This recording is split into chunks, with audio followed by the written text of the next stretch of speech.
kettlebell deadlift. J'ai mes deux kettlebells lourds, bien entendu, parce que si je prends les légers, autant prendre qu'un seul lourd vu que c'est le double du poids.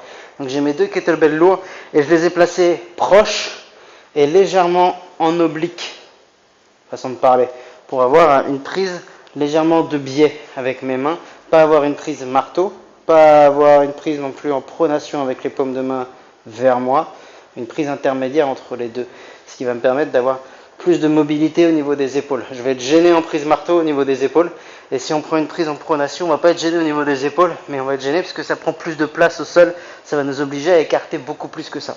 Donc on met légèrement oblique entre les deux pour avoir les avantages sans les inconvénients, entre guillemets, le plus possible. Un pied de chaque côté des charges, pas derrière, un pied de chaque côté, vraiment, pour être le plus proche possible des kettlebells. On les attrape, jambes fléchies, fessiers tirés vers l'arrière, dos plat exactement comme sur un deadlift, d'accord?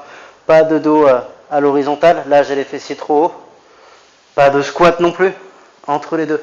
On se penche en avant pour agir avec les cuisses, les fessiers et le buste. Et on va simplement venir se redresser avec les kettlebells et laisser chercher le sol, se redresser, chercher le sol, se redresser, en s'assurant qu'il n'y ait jamais de contact entre les deux kettlebells. Il peut y avoir des contacts avec le corps, là-haut, mais pas de contact entre les deux KB. C'est un deadlift. C'est pas autre chose qu'un deadlift, sauf qu'on a deux objets dans les mains au lieu d'un.